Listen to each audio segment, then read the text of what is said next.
Hi, and welcome to another episode of Attitude Makeover. This is your host, Saujanya Shetty. I'm very excited about this particular episode. Have you ever been in a system that is broken, and have you tried rebuilding that system from scratch? That's a conversation we're having with my guest, Anuradha Roy Chaudhary. She is the head of operations at Parikrama Foundation. It's a school that is built for the underprivileged. Parikrama is so much more than just a school. And it's a school that is not just focused on education for our students coming from an underprivileged background in the age group of 5 all the way to the next 13 years of their education. It's also a school that takes special interest in bridging the gap by having a specific set of conversations with the parents and building interventions and the system that is required to really enable a child to successfully complete education. When I saw how low the disposable income was, then you realize why. I mean, any small event, right? An illness, a death, or an accident tips them over the edge. Anywhere in India, you go see the girls' toilet, you get an idea of that place, that whole surrounding environment, attitude of, and integrate into mainstream professional backgrounds in India. Moving from help to a very intentional way of looking at this, an empowering way. Can you talk a little bit about that? An identity shift happening there also. So we have had our parents talking to other parents within the non-Parikrama parents within the community and saying, don't get your daughter married so quickly. Or send your daughter to college. Or, after menstruation, keeping them at home for 1 week, spending an enormous amount of money on the function that they, is done after. This is a conversation you cannot miss, and I hope you like it as always.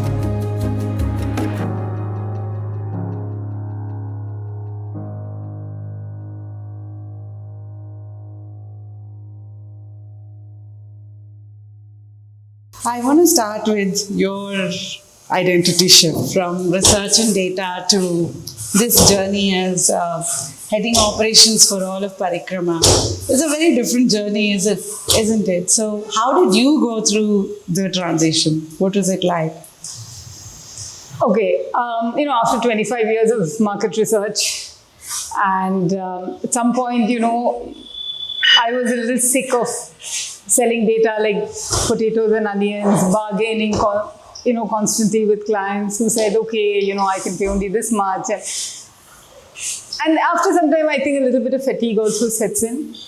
And I always wanted to get into the social sector. And I was very clear because I've always believed hugely that education is the best way to get people out of poverty. And I also believe that, if we can get school level education, if we can improve the quality of school level education, so many of India's problems actually can be, will not go away, but at least they can be minimized. So I was very clear that I wanted to get into the education space. It just so happened that my husband was in touch with Parikrama because his company was a big donor to Parikrama, and he said, there is this absolutely wonderful organization doing fantastic work. And he also gave me a very good rationale for this. He said, if you're going to work and if you're going to spend time and do a full-time job in the social sector, you should go to an organization which is transparent, which is well-run, because only then you're going to have long-term and sustained impact. I mean, in India, there are lots of small causes to which you can contribute, but he pointed out to me that if I really wanted to make sustained long-term change, I had to go with an organization which was really well-run, which itself had been around for a few years and clearly showed that they were making a difference. So that's how it became Parikrama for me. So in the initial days, I was involved mainly with fundraising. But then over, now it's been what, almost 11 years at Parikrama. It's hard to believe. Wow. But along the way, and I realized that the demands on NGOs were changing big time. It was no longer important to just do the work. Because by then, around the time that I joined Parikrama was when the CSR Act came in and companies, started to, have to give towards social causes. But whenever you have corporates come in, earlier Parikrama has always had corporate funding mainly. But now corporates were starting to demand a lot more. And over these last 11 years, that progression is very, very clear. So the growing demand for documentation, the growing demand for more sophisticated reporting, both programmatic reporting as well as financial reporting, the need for data. There's been a huge change over the last 11 years, and I think it's a good thing. Because whenever the team at Parikrama complain and say, oh my God, how are we going to give all this? It's like, what? Our donors make us better. Because we have been forced along the way to strengthen our systems, etc. So for me, that journey was a very interesting one, which is why from fundraising I've gotten into looking after our financial systems, bringing in technology. So along the way I just realized that we had to make changes internally. We had to improve all our systems, reporting systems, financial systems, just the way we maintain documents, the way we reported impact. Earlier, just a small example, earlier it was enough to give case studies of a child and say that, a little story. That just doesn't cut it anymore. They want results. They want to know numbers, how many passed, how many failed, and how many first classes, and how many children had health checkups, and what is the change in body weight or the BMI. So concrete data is where what donors are asking for and what we have to provide. And even when it comes to the kind of audits, because all our big donors, they will send their auditors, the KPMGs and the PwCs, and they're going to go deep into the documentation. We just have to be able to answer their questions, provide them all the evidence that they are looking for in terms of utilization of funds. I think it's a good thing. We've been forced to upgrade. It is hard, especially for NGOs our size. Harder even for NGOs which are even smaller than us, because when you have to report at this level of detail, when you have to maintain sound systems, it also needs resources.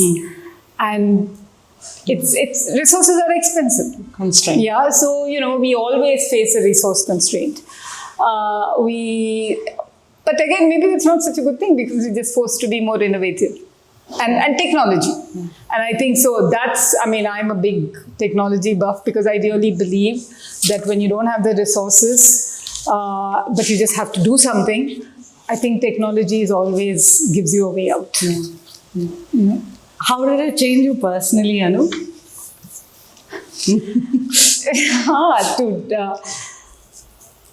I think working with the team at Parikrama, and I work with everybody. I work with the academic team, I work with the financial team, our community services team. It has humbled me, Saujanya, really. The people you work with in a corporate setting, I was in market research, so either my colleagues in the agency or my clients, were very different from many of my colleagues here at Parikrama. And I can tell you that it's been a very humbling journey, because I think they understand the children so well. They are here because they really want to be. and they just do. I mean, it is like, okay, this has to be done. So whether the resources are there, not there, whatever happens, it has to be done. So, I mean, for example, during COVID, it was a wild ride. We knew we had to go online. We had like 175 teachers who have, like really not tech savvy. And of course, that was the case with almost all schools. But in a school like Parikrama, nobody has phones, right? The parents don't have phones, the children don't have phones.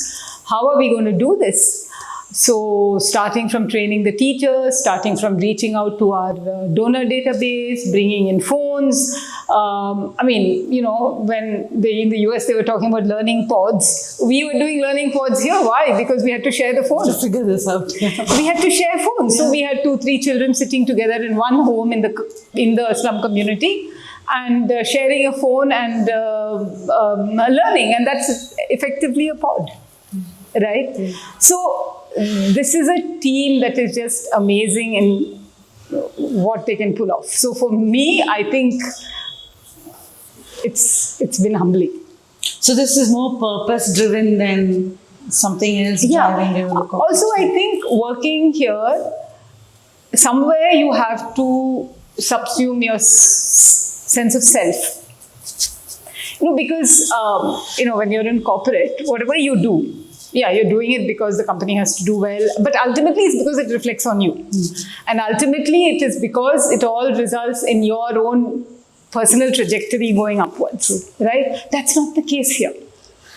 The only trajectories we care about are for the children.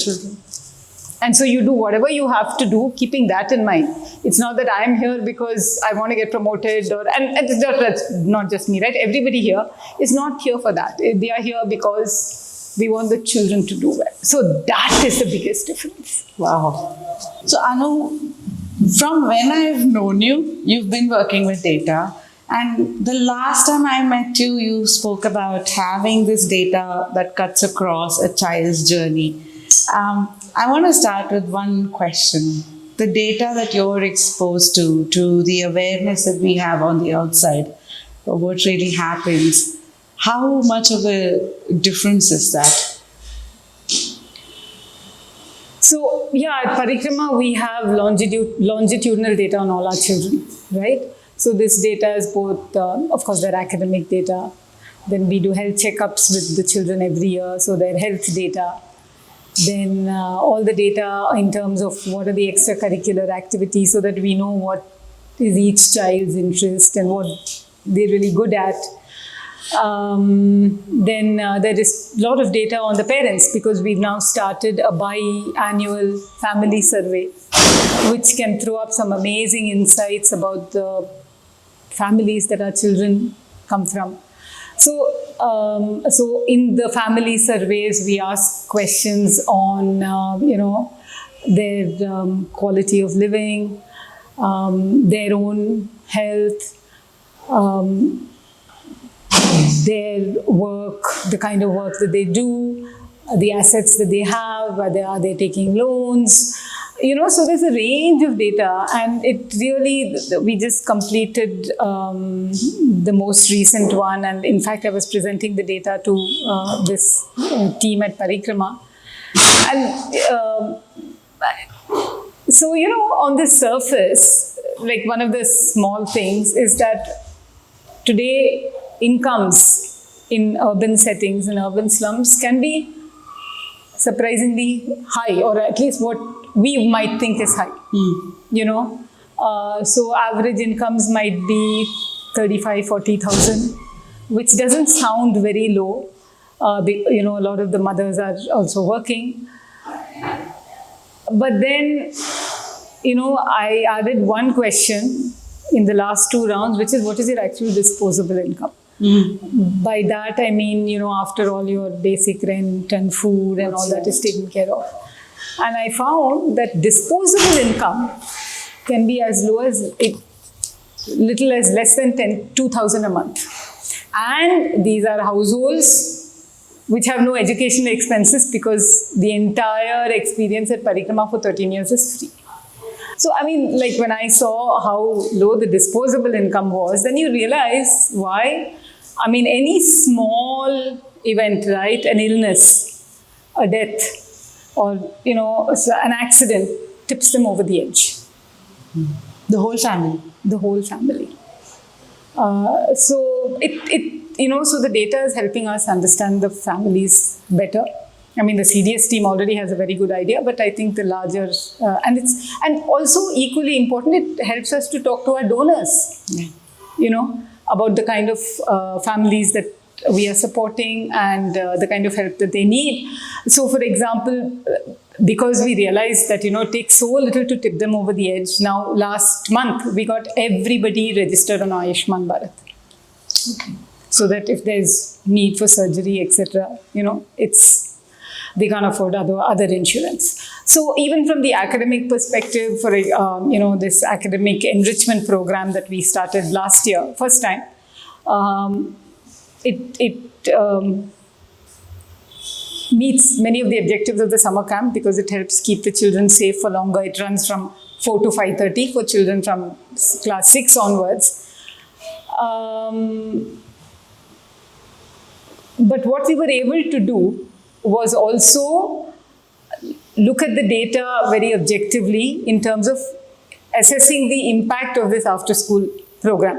Earlier, we may not have been able to do that. Yes, the teachers would have given us some anecdotal data in terms of, okay, the children seems to understand the concepts better. But then we have a donor for this program who's asking for data and saying, hey, tell me, was our money well spent?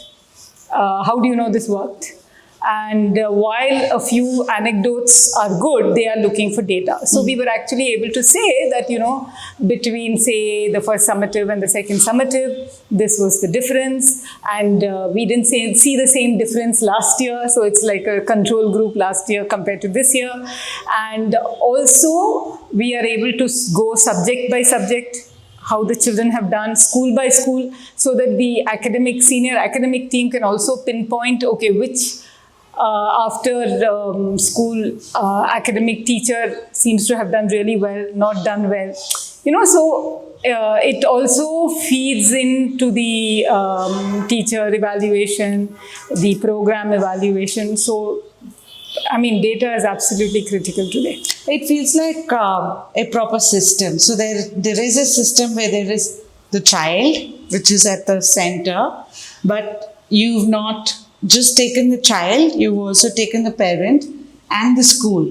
Correct. This is a system. And so if you remove one from the other, the whole system falls Absolutely. apart. That's why we call it our 360-degree model. Because it's all about a holistic system, And otherwise it doesn't work. If you were to describe Parikrama to someone who doesn't know anything about it, how would you describe it? Parikrama is so much more than just a school. It is about transformation. It is about changing lives and creating a sustained change, which will only grow deeper and deeper as our children graduate. They have children of their own, and you will see the extent of that change, which was generated when they joined us in UKG. You'll see the depth of the transformation just getting deeper and deeper. How many students are we talking about? In any given year, we are talking about 1450 to 1500 students. So we have 4 schools and a junior college. And each school has about 315, 320 students. I mean, it's from UKG to class 10, 30 students approximately in each. And then about 150 to 200 students in the junior college. Parikrama, when Shukla Bose started Parikrama, it was in 2003. So over the last 22 years, we have about 1600 plus alumni. And our alumni are doing really well. I mean, at the end of the day, they are the best validation of the Parikrama model, right? So today we have children who are engineers, artists, designers, doctors, accountants. Yeah, I met a few of them last time in the school. Correct. So it's it is what our children can look forward to do. It is what our parents see, because they see their neighbors' children in the community who's a chef, or who's working at Cisco or something, right? So that way, the story is now getting better known. So it makes it therefore easier for us also to work with the parents. One of the things that really stood out for me in the website, and also the report that you sent to me, is the word help. And you're moving from help to a very intentional way of looking at this, an empowering way. Can you talk a little bit about that? Because I felt that really connected with me. It annoys me when you talk about help and you come from the space of help. Empowering is a different ballgame itself. Absolutely. See, at the end of the day, our children, like children who go to school anywhere, some of them are very talented, some of them are, more, average in their abilities. Some may have difficulties struggling to keep up with academics. But it is our role to help them grow to the best of their potential. In the communities where they come from, especially the bright children will do well anywhere. But the children who are more mediocre or who are struggling are really going to fall through the cracks. And that's where Parikrama makes the difference, right?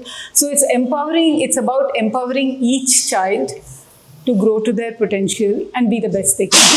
However cliche that may sound, I think that's at the heart of it. So it's like the other, standard thing people say, right? Teaching a horse, teaching a man to fish rather than, So it's about helping them help themselves, helping them help their families, and just making the best of themselves. Identity shifts are really tough ones to really embark on. And here you're talking about 1,600 just alumni. But year on year, you're doing identity shifts, not just the students, of the parents, that ecosystem, the whole thing. Right? Correct, yeah. So, yesterday I was talking to our head of academics, Kalpana, and she was just saying, how we work with 3 generations actually. So it's a multi-generational thing. The change doesn't happen in a year or 2 years. It doesn't stop at the end of 13 years, which is why we have something called a Final Leap program, because earlier we realized that, yes, at the end of 13 years, our children graduate, go on to college, but we cannot wash our hands off them. They continue to need support. It's a support of a different nature, right? We are no longer taking care of their entire college journey. We can't, because much as we would like to, all our children are now going to college, unlike in the earlier years, right? Earlier, I think when Shukla first started Parikrama, the promise that was all the children we would pay for them to go to college. But then those times, not everybody went to college. But then over the last 5-6 years, 100% of the children are going to college, right? So it's no longer feasible. Yesterday, I was told by our college counselor, that even La Seshadripuram College, National College, a BCom is 75,000. I couldn't believe it. Yeah. So, it's, so anyway, the point being that it's no longer, we are not able to help them, much as we'd like. We do try and get them loans or talk to donors, etc. But anyway, so then but we continue to stay with them, help them, mentor them. They often, you're talking about identity shift. In their time in school, it's easier for them because this Parikrama is a very nurturing environment, and they are spending time with children coming from very similar backgrounds. Our teachers are also trained to be sensitive to our children. That's a very, very important component. That's why I always say our teachers at Parikrama are teachers plus. They have to be more than just teachers, right? They are trained to identify trauma, They are trained to know when a child is acting out, why he is acting out, so that if needed, they can get counseling. We have a psychologist in every school. So all that is there, right? So our teachers are therefore more understanding. They know how to deal with our children. They are sensitive to their needs. So the 13 years they are with us is a very different world. But when they go out, it's a very, very different world, because suddenly they are exposed to children in college of very different backgrounds. They have teachers who no longer, just take the time to understand them, take the time to explain things to them. You're just, so it's hard. So then they realize that they also need to change. They need to get stronger. They need to get tougher. So in fact, some of our alumni, came back to us and said, you need to toughen us up before we go out. They actually came and said, I think you coddle us too much. Yeah. So we learned from that. So we are trying also, especially in high school and junior college, to make them more independent. For example, one of our alumni came back and said, learning. He said, I found that I wasn't able to learn as independently as many of my classmates in college. So he wasn't? He wasn't. Because the teachers here, helped him so much. So he said it was really tough. So now we are taking that kind of feedback and trying to incorporate those things into our teaching methodologies, trying to make our children more independent, better learning habits, all that. So in fact, in the summer camp, in the after-school enrichment, one of the things we are trying to do in the after-school enrichment program is to help them develop better learning habits, study habits, so that they can independently study, because trying to teach them to be disciplined, to structure their work, all that. So there are all these shifts that are happening constantly in the child, in the parents too. Because along the time, I always feel that it is as much of a learning curve for our parents as our children. Especially the mothers, because so many of our mothers are so disempowered, and I think when their daughters come back and talk to them about all the learning, about all the opportunities that are given to them here, the things that they see. We take our children on field trips. Sometimes we take our children to visit the corporate offices, and it's such an eye opener for them. Like my mother might work in this, big fancy office as a cleaner, but I can come in here as an engineer. Yeah. So that's such a big revelation to them, right? So, so they do go home and they talk about all this. So our mothers, especially, along with all the work that we do skilling for the mothers, so that we give them a parallel stream, because 70% of our mothers are domestic maids. So in order to enable them to get a parallel income stream, we train them in beauty, embroidery, tailoring, so that they can start a little business of their own, etc. And we help them with that. So there is a lot of learning and identity shift happening there also, to the extent that, our parents sometimes, very often actually, are change agents within their communities. So we have had our parents talking to other parents within the non-Parikrama parents within the community and saying, don't get your daughter married so quickly. Or send your daughter to college. Or, after menstruation, keeping them at home for 1 week, spending an enormous amount of money on the function that they, is done after. Our parents, we see all those practices going down, and very often our parents are advocating those things within their community. I want to question, it's a little bit of a detour, but earlier you talk about safe space, and it starts with creating a safe space, especially considering where they come from. And I feel any transformative journey, the most important thing is having that space where you feel safe and where you're comfortable being vulnerable. Can you describe a safe space? What is it that children normally go through, and what is a safe space? So, safe space is more than just physical safety, right? It's also a space where they can be themselves, where they can talk about anything they want. Of course, within a school community, physical safety, you assume that the parents are sending their children and the children are not allowed to go out of the school premises. Our teachers are trained. A lot of the support staff are all parents of our children, right? So yes, physical safety is a given. But even the freedom to be themselves, right? So, for example, we have something called circle time. We have a psychologist assigned to every school. So, I should say that when, at Parikrama, health is one of the critical pillars of our 360-degree model.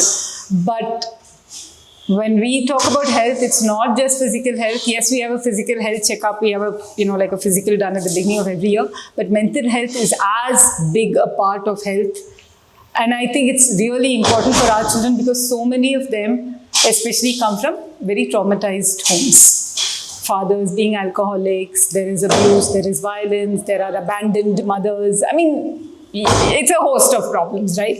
So our children being able to come here, allowing them to be children, giving them a space where, they can distance themselves from what's happening at home, use the time here to learn. That's really, really important. So we have a psychologist at every school. The psychologist takes care of life skill lessons. And we have a practice called circle time in every class where the children just sit around in a group with the teacher. Even the youngest ones, and I'm talking even when they come to us at age 5, UKG, and they just talk. They are allowed to talk about anything they want. And you will be amazed at some of the stories that come out. Then we have other, little things like we have something called a yellow room, where instead of shouting at our children, somebody who's acting out or whatever, behaving badly, disrupting the class, happens all the time, right? So we have a yellow room where the children are sent to go and reflect. And figure out what it is that they've done wrong. And a teacher will come along and then talk to them. Right. So these are all ways of making them feel safe. In fact, even for our parents, right? For our mothers and fathers, we do circle time. So yeah, we have circle time even for the mothers where they are allowed to come along with their friends and just talk. And our mothers can really open up. And that's a very important thing because a lot of them feel very alone, isolated. There's all sorts of stuff going on inside the house, husbands beating them, whatever. So here they come, they talk with their friends and from the community. And it feels like, hey, I have a peer group that I can relate to, that I can depend on, that I can rely on. So, yeah, the Parikrama schools are haven in many ways. Are you seeing the safe space need differently for a child, a male child versus a female child? Not at all. Not at all. I don't think it matters at all.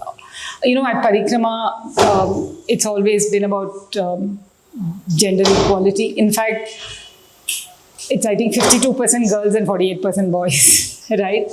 Our girls do amazingly well. They just, interacting sometimes with our girls when they come back as alumni, they blow me away.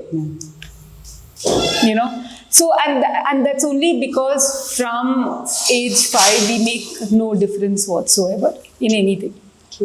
Right? If anything, we, I think, give extra attention to the girls to make sure that whatever discrimination is happening in the home is not something that's reflected here. As a follow through of this, like now that we understood Parikrama, identity shifts, and what really goes in the background as we talk about onboarding these students and going through these shifts. What is a day like in a child's life? Going through these kind of changes. Here's where I'm coming from, Anu. That child at home and that setup at home, the identity of that child at home is different. As you create safe space, initially it might be just the same. Gradually, this will be different. Eventually, this will be very different from what that world is. And so you're talking of a child going back to that, coming back here, going back. A day in a child's life can be very confusing. I think our children learn to navigate that very, very well, very early, right?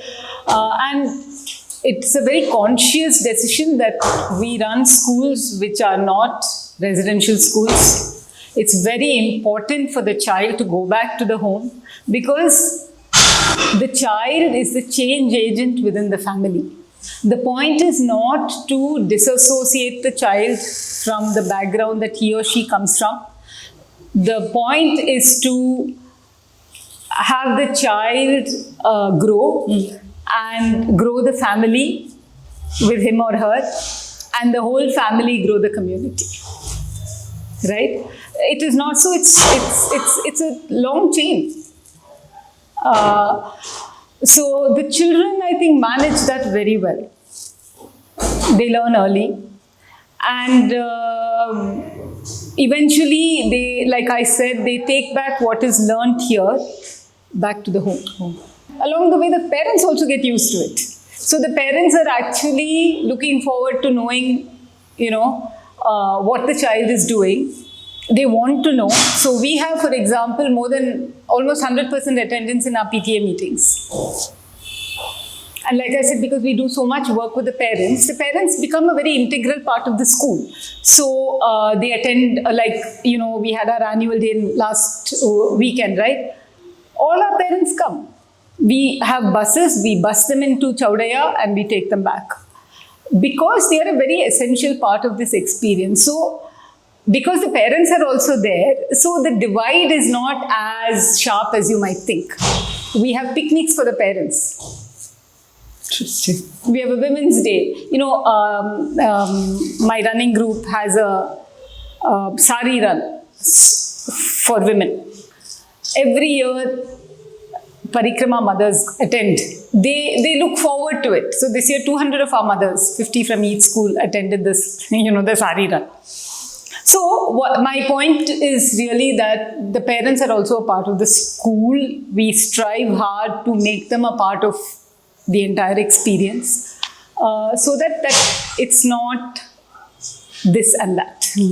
It's all a joint experience for both the parents, the children, and everybody is learning and growing at the same time. When do they drop out? If at all they drop out in this, why would they drop out? We have less than 1% dropout. Less than 1%? Yes. I mean, compare this with the dropout rates in government schools, right? And this is what I'm saying. It's part of, I think along the way, the parents also understand. So in government schools, the parents don't see any point very often in their children continuing in the school because there's so little learning.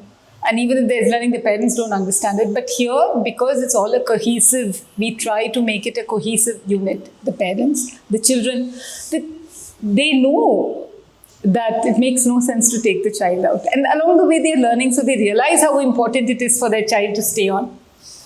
So unless it's something drastic, a parent has to move back to the village or something, we have no dropout. That's very different, right? It's girls also. Oh, absolutely. Absolutely. I went and checked out the girls' toilet. Okay, I mean, seriously, I think a girls' toilet, anywhere in India, you go see the girls' toilet, you get an idea of that place, that whole surrounding environment, good attitude, everything. You get a very good idea. I think sometime you guys should just go and just capture the girls' toilet because it's very clean. Correct. It's lit. It's well lit. Functional. Nothing's broken and all that. It's not fancy, but it's... Yes. Yeah. It works. Right? Yeah, it shows the dignity that goes in there. Correct. Definitely. One question I had there also was like, when you first come in as a parent and a child, you say it's an integrated system, right? That change of molding a child and changing the mindset of the child and how you think is, I feel, a lot more easier than changing the mindset of a parent. Sure. And there'll be a lot of fears as well, especially amongst when you have a girl child. It's also about how quickly I need to get married. Oh my God, she's going to ask a lot of questions. Of course. Oh, she's back answering. Our girls don't do this. Tomorrow yeah, I'll have a lot of trouble with this. How do you deal with all that? Oh, yeah, it's all this that you said, right? Over the years, we've seen all that, parents pushing back, especially for the girls. I think today we see a little less of that because the work that Parikrama has done in the community is more prevalent for everybody to see. But I know that especially in earlier years, I mean, we still have some of the pushback. Parents, sports, they don't want their child wearing shorts, sleeveless, whatever, sports kit. They don't want the girl going early in the morning for sports practice. That is during school, right? Or we send them out for trips, or, every year 4 of our children go to the US for a global youth conference. We select, it's both a mix of boys and girls. So there's all this fear. Then that's when they are at Parikrama, even when they leave, right? And they are working. So we hear they come back and they talk to our CDS team and say, talk to her. She's coming back late in the night from work. She goes out with her colleagues after work. Or I don't want her to take a job with a night shift. All this happens, right? So it's just a matter of, it's no one solution, Saujanya. It's a matter of continued counseling. It's a matter of orienting the parents even when they are in school, when the children are in school. Because now, even from 7th, 8th standard, we have sessions for the parents where we tell them that, in whatever 3-4 years, your child is no longer going to be in Parikrama. She's going to go out to the college. So start saving, because you're going to have to start paying for college. Start getting used to the fact that your child is going to a college which has, very, very different children from different environments. They're going to be more independent. They're going to go out. They're going to be college trips. It's no longer going to be the safe space of Parikrama, which a lot of parents get used to easily. So we start the orientation from the beginning, from the time they're in middle school. We also sometimes have some of our other parents some of our parents talk to other parents to try and convince them. That sometimes works very well. So there's just, you have to approach it from very different directions. So one thing that we've been working on is this intergenerational work environment. All our offices today have at least 3 generations. In this particular case, in this scenario, the intergenerational conflicts are much more, isn't it? Like, these parents have to go back to their parents. They're part of a community, they're part of a system as well. True. You can't decouple that. Yes. We have had cases where, parents come and say, there's pressure at home from my in-laws, somebody's old aunt, uncle, whatever, I have to get her married. They don't like her going out. Yes, we do see all that. Which is why, like I said, it's a continuous process of orienting the children, orienting the parents, empowering the children to speak up, especially the girls, and stand up for themselves, empowering the parents too, empowering the mothers. Like I said, there is no one method, no one solution. It is a continuing process of learning and change. I have a more intrinsic question here. Is the resistance more about money, control, or identity? It's all three.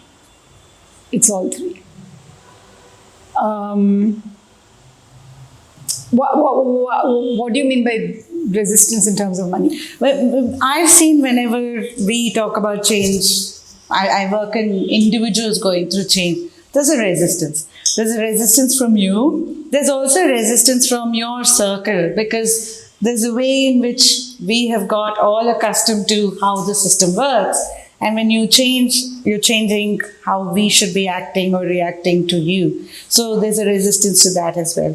So there's a resistance to identity. There's a resistance to. Here, I'm genuinely interested. Is it more resistance with respect to identity, or I'm losing control From the parents? from the parents, or is it more of, oh my God, that's a lot of money. I don't even know whether they will get that kind of employment ROI out of They it. don't pay anything when they are with us. Correct. So that kind of resistance Doesn't happen. But But you see, they would have right? been employed to work somewhere and earn in that case. No, I don't think it's so much that, especially nowadays. I don't think most of our parents want to. I think there has been enough learning among the parents and evolution among the parents that they realize that it's a short-term loss for long-term gain. You put a, 14-year-old to earn, what is he going to earn? Whereas you educate that child and he's going to college, and what is he going to earn, with a proper skill and education. I think it's more about losing control. Okay. And that's for both the boys and the girls, especially, of course, with the girls. Yeah. So, like I said, everybody has to learn. Everybody has to evolve along the way. And, along the way, we also learn. Yeah. That we also learn to deal better with these situations. So what breaks in this system first? Like we talked about the system being the parent, the child, and the school. What breaks in this system very easily? I don't think.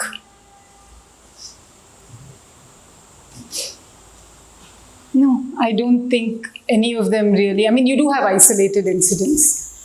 But I think at Parikrama, we've managed to get all the elements working together. I mean, obviously, you're going to have isolated, but because we view everything from a long-term perspective, I think it just tends to be that much more cohesive. Is there a conflict in the kids' life as they go through? So I would think pre-primary and all is one thing. But as you start getting into adolescence, you yourself are going through so many changes. Sure. Yeah? And I'm going to complicate this further with, first is you're going through so much changes. Your parents are also going through value system changes. Things are changing around us. And your society is going through a lot of identity changes as well. So, yeah, it's not easy, Saujanya. Much as I might talk about a cohesive system and all that, it is not easy for our children.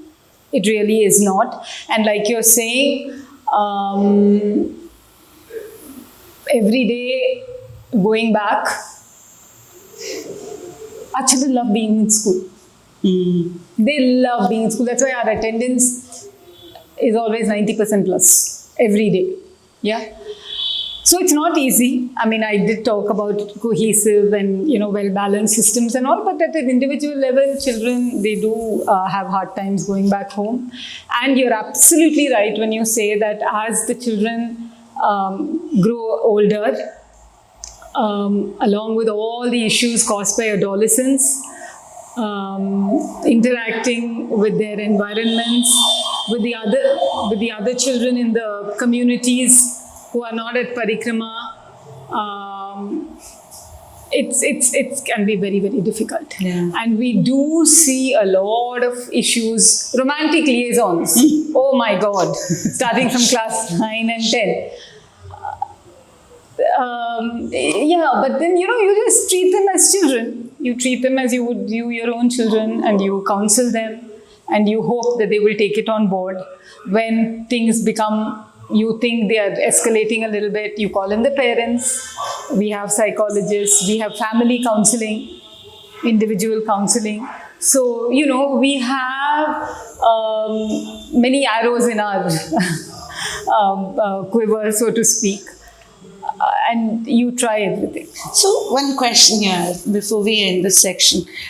That's a lot of effort to get that system going, and it feels like literally everybody in the system need to have patience, because it's not like overnight success. It's a journey of 13 years. Oh, absolutely. Right? So it's 13 years and beyond, like I said, yeah. So it's a lot of patience. At the risk of really sounding very frivolous, what does it cost per child? Okay, cost per child, today we spend more than $1 lakh per child during the 13 years that they're with us, which is way, way higher. I think I read somewhere, I might be wrong, but I think I read somewhere that a government school, the spend per child is something like 35 to 40,000. But we spent about 1.1 lakh and 20,000 or so, I think, per child. Per child. Yeah. And a lot of, it's obviously teacher salaries, it's about the nutrition, the healthcare, and all the additional infrastructure, the sports, the dance, the music, taking them out, all that. I think, but there's just one point I want to make. I think, a lot of, there is always the thing, why do you have to give this kind of, somebody told me, a parikrama child, that is, I think they use the term 5-star education or something. And I want to make the point that, people assume that just because a child comes from a slum, you don't have to give them the same level of exposure or education. Yeah, just, academics, why do you have to give them all this extra? At Parikrama, we don't make any compromises because the children come from the communities they do. It is going full on, giving them everything, every kind of exposure, intervention that is needed to bridge that gap. It's an enormous gap, not just in terms of hard curriculum and academics, in terms of software learning, in terms of the language, the way you speak, the way you conduct yourself, the confidence, the self-esteem. It's so many things in that gap. And our aim at Parikrama is to bridge that gap as completely as possible. And we will do everything we can. Okay. So it's not a question of why do you have to. Yeah, it's not essential, but it's what is required. You think it'll be different if you were running this in the north of India than the south of India? I'm not even going there. I don't have an answer. The problems are the same. Yeah. Possibly the way you tackle it might be different. Right? The methods that you use, how you tackle the parents, the children themselves, the culture. So you just have to come up with tactical adjustments, I am sure, but the problems are the same. True. What a child faces. And the lacuna, what you need to bridge is the same. It's the same. And your end objectives are the same, that the child is, wherever he or she comes from, is as empowered as possible, and you're giving them the best foot forward. So this is like a very scalable, repeatable model that can be Of course, tried. We certainly believe that. Another thing I also see is especially people who are in the corporate world who are 40 plus, you're always looking at what now, where is life headed, what's a larger purpose. This is something that is worthwhile pursuing as well. Yes, we welcome volunteers. In fact, volunteers are a very, essential part of the Parikrama model because they bring so much to our children. We welcome volunteers. We ask them to come interact with our children because volunteers bring in so much. They come from a very different world, professionally, personally. They can teach our children so much, softer skills. So a lot of our donors, for example, they do what is called class sponsorship. So they sponsor a class of 30 children for a year. Many of them sponsor that same class from upper KG to class 12, so they actually see the transformation, and it can be a very, very fulfilling and moving experience. So we welcome them to come interact with the children that they are sponsoring. Sometimes the children may go to the corporate office, spend a day there. They work together. Sometimes the volunteers come to our school. Diwali time, they're all painting diyas together. Christmas time, they're all decorating the school and putting up a Christmas tree. So we absolutely welcome volunteers in any capacity. When we are sensitive to the fact that, corporate, the volunteers, they have their own lives, they're busy. So no burden in terms of, you have to come every day. Suit yourself, suit the time that you have, because in a city like Bangalore, travel takes up half your time. So, tell us what your time availability is. Tell us what your skill is, and what you would like, what you would like to do with the children. And we will design an intervention for you that makes you feel like you're really contributing. And we know that's always going to be valuable to our children. Some people are able to do it, they come regularly. So, if they are able to commit regularly, then we might put them in things like teaching, working with children in terms of their academics. But there's so many other things you can do. You can come, just spend an afternoon painting with them. Everything is exposure, valuable exposure. What's one child that really stands out when you close your eyes? So Today. many. Really, every time, we have a lot of big events through the year. The annual day, we have a big football competition we conduct every year. You and Shamir had come, Parikrama Champion League. So every time our alumni come back in droves, and they blow me away. They really do. The way they speak, the way they conduct themselves. It's not just the jobs that they're doing or which college they're going to. It's just, they're just so confident. And they seem to have a purpose. Yeah, I met some of them last time, and it was very nice to see that they've come back to see others evolve. Our alumni are a very important part of the model, Saujanya. A few years ago, we actually registered a proper alumni association. But, they are a very critical part, because they understand our children like nobody else can. They've been through the same journey. So they are needed to mentor the children. We have about close to 40 of our alumni who are today teachers working at Parikrama. Oh, wow. Yeah. So they also find it rewarding to come back. Even if they're not actually working here, they come back regularly.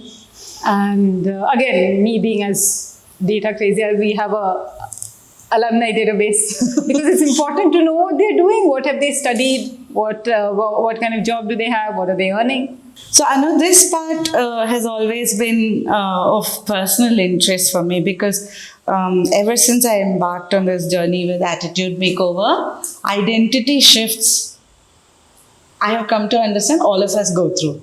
Of course. At least more than once, at least 4 times in our life. Absolutely. And yet we don't talk about it. It's also the time where we're the most underconfident, the most vulnerable, the most lonely, a lot of self-worth issues, belonging or lack of belonging, connections, whole lot of things happen there. Scaffoldings are the most important thing here. Considering a child is going through these kind of identity shifts, how do they go through these shifts? Is it very gradual? What do you see when they go through this? What are some conflicts? Yeah, it's a gradual thing, because in a sense that they are growing away and beyond. We are opening up a whole new world to them. Yeah. Right? In terms not just like I said, it's never been just about education. Parikrama has always been education plus. So we're opening up all these new worlds, new possibilities to them, which they understand more and more as they get older, right? Especially for the girls, it's the freedom. to choose the freedom to do what they like to do. So one of the things, for example, that we always like to emphasize at Parikrama is, don't just go for the standard careers. Go for different careers. Like the parents will always say, ನಮ್ಮ ಮಗ engineer ಆಗಬೇಕು, ಮಗಳು doctor MBBS ಮಾಡಬೇಕು, But we encourage them, if a child has an artistic talent, go to a Chitrakala Parishad, go to a Srishti School of Design, do the design, because that's where your potential is, right? We encourage them. So we want them to do different things. We don't want them to get straight-jacketed just because education is not just about, So for example, I can tell you about this girl, I think last year, she was a topper in science. Parents obviously saw her, engineer, IT company. I mean, it was also clear, but she was an amazing artist. So we had to fight with the parents, and I mean really fight. It was a battle. And today she's in Chitrakala Parishad, doing what she wants to do. Right? So our job is, the identity shifts, the occasional feelings along the way, all the things that you said, the loneliness, feeling of not belonging, everything is going to be there. That's nothing we can do about it. What we can do, and I love the word, Saujanya, that you said, scaffolding, we are that scaffolding. We can be there for them. We can help them in different ways. We try financially, if it's a design program, they need laptops, we try and get them sponsors. That's just one type of help. But all the other things, helping them adjust to these new environments, helping them by making them realize they don't have to compromise, in terms of what they'd like to do. Helping by maybe talking to the parents, trying to help them understand. These are all the things that we can do to, help them ease the way for them. But yes, the conflicts are there, especially so I think in the lives of our girls. But we just have to, and that is what we are there for.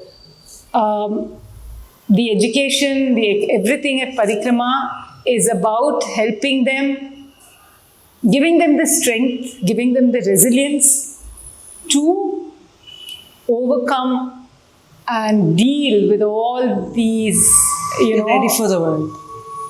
Inevitable struggles. We just everybody goes through them, maybe our children more so. But our job is not just to teach them maths and English, but it's to teach them how to deal with these things too, giving them that resilience. So important. Belonging. So big part of change or identity is belonging. And especially when you're going through these shifts where there's a conflict of identity at home versus the schools and the college and eventually the world. How do you see it? Like, how do they come and talk about it? I think most of our children are pretty proud of what they've made of them, what they've made of themselves. I think they're proud of their Parikrama identity, and most of them are not ashamed to say that, I come from a Parikrama kind of a school. But they also don't want to be restricted by that. And which is the way it should be. Should be how it is, yes. Right? Yeah. So, they have their friends when they graduate, they have their Parikrama friends, but they do make new friends, office, and that's really important. So, I think a part of our job is to teach them to be able to manage their roots, where they come from, while not restricting themselves and being able to make use of everything that, all the stuff that's out there. As a scaffolding, like we talked about this system being the scaffolding, what's the first sign of change you notice? When a child starts to talk about the books they want to read. when they start talking about their dream career. These are all signs of change, right? They're hopeful. Yes, signs that they are optimistic, that they are confident about their life beyond school. Anu, is there an incident that was like really like, wow, this is so tough? Has it ever happened in your, 13 years, 14 years now? At Parikrama, More? about 11, 12 years. Okay. Ever an incident like, what is it, Anu? Why did I get into this? Oh my God. Okay, to be honest, it's never been anything to do with our children or anything. It's more to do, frankly, my most frustrating moments have been dealing with donors and their requirements. Tell me more. No, it's pretty mundane problems like, being able to show the documentation, realizing that sometimes the ask from the donors is not unreasonable, but we just don't have the resources to deal with it. We don't have the systems to deal with it. But it usually tends to be temporary. Then I just take a step back and I say, hey, calm down. It's just a question of putting in better systems and all that. So that's, it's only been about that. Otherwise, there has never been a moment when I questioned my move to Parikrama. Never. That's very good. Actually, this is something I have noticed with more purpose-led conversations. That grounding is that you go through your ups and downs, the struggles are real, but then the joy of seeing this is also much more. Yeah, I think so. And you're here because you want to be. You are also here, and like I said, the entire team, right? Like I said in the beginning, they humble me because they're all here because whatever it is, we all have a certain purpose. We are here to achieve that purpose. Whatever the issues are you face along the way, and there are plenty of them always. We are always scrambling. But like I said, at the end of the day, it's only about the children, yeah. So everybody is working towards that common goal. That's the biggest point of difference from a corporate. I think when it's like that, then any issues you face tend to be temporary, and you just, like I said, you tell yourself, calm the heck down and figure it out. So I do it with the donors, etc. I'm sure our teachers and they are doing it in their way all the time with whatever issues they face. But so if someone's watching this and they've lasted this long and they have help at home, we live in a very symbiotic ecosystem today with all nuclear families. There's a lot of support systems. That is what we're talking about. And so I think there's a lot that can come off this podcast as well, which was the intent. So if someone's really lasted this long and they want listen to us talking for an hour and they do see that help that is there at home, the child of that help can be part of this, what's the way to go about? So we start the admission process early by like September, October. We have people approaching us for the next June academic session, right? Our intake is limited. We take in 120 students every year because we only take in children in UKG. We don't take in lateral admits like in third or fourth because we find that the children find it very hard to cope, right? Because they typically come from government schools, whereas Parikrama children have progressed so much. So we have 120 that we take in every year in UKG, 30. And now with the Parikrama story being well known, for every one of those 120 seats, we are turning away 7 to 8 applicants. It breaks your heart because everybody, but we don't have the bandwidth to handle more than that. What are the criteria that we use for it's only economic need? We don't really look at in terms of like a mainstream school, how bright the child is, how much they've learned, because we don't expect any of that, right? We just want to know, we give preference to one sibling. I mean, if there's one sibling in the school already, there is preference given to the younger child. But there also, earlier we would take 3, 4, but to promote family planning. And, we have said only 2 children per family.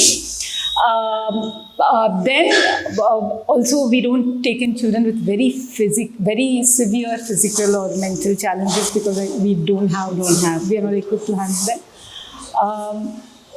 That said, we do take children, who might have, so borderline difficulties in learning, because I think we can make all the difference to them and really help them go through a school and, emerge and have productive professional lives, etc. What we do look for very importantly is parents' attitude to their child's education, and we want to see committed parents. So we interview the parents, and we want to know that they are not going to take their child away during the 13 years, that they are going to be proactive, they are going to be a part of Parikrama. We want to see that. We don't want a parent who dumps their child in Parikrama and steps out. That's not, So those are the things really that we assess when we meet the parents. That's it. And of course, there's some mandatory documentation required by the government, but that's it. It's all about the need of the child. It's a simple question. If we don't take this child, what is the chance that the child would get a good education outside?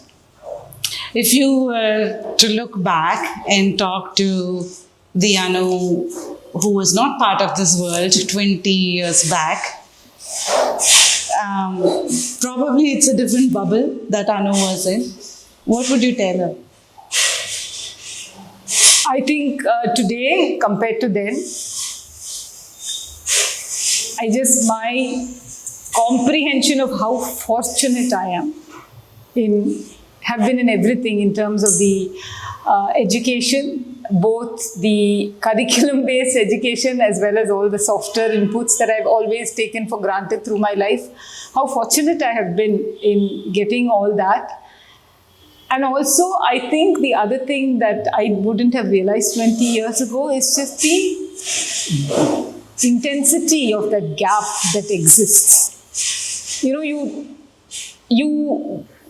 years ago, I would have just, except maybe for the help at my house, all my friends, my colleagues, everybody came from similar backgrounds, So you take all that for granted, and you really don't realize what a big gap there is. So I would probably tell myself to be much more mindful of that, and do more if it was possible in every way I can, and to be less naive about such things. Where are materials for one to read about all this? About what? About these gaps. Oh, there's plenty of material. There's plenty of material. I don't think I'm going to point to one or two. Of course, if you're just more observant, you'll see it all around you.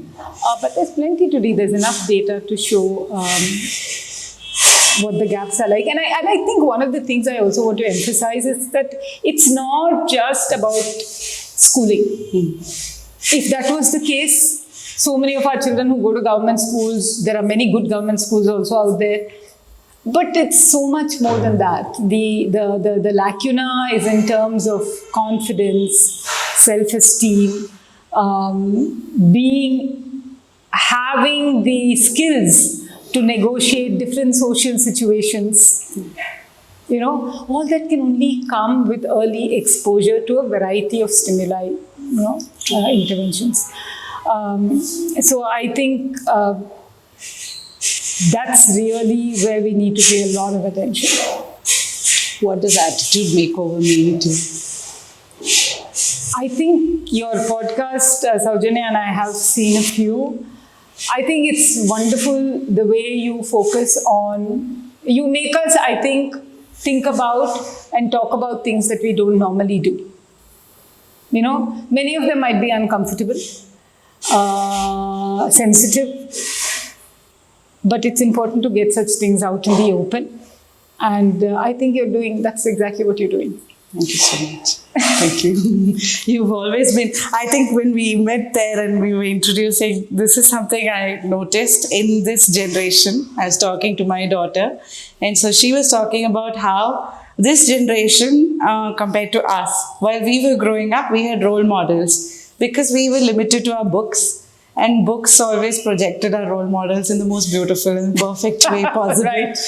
But today, I think they are all exposed to social media and accesses so much more to an individual's life than just a book.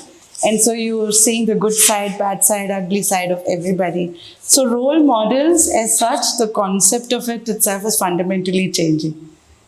You've been one for me. And it's been a delight to sit through this and have this conversation. So thank you so much. It's been my pleasure, and thank you for inviting me to speak. Thank you. Thank you.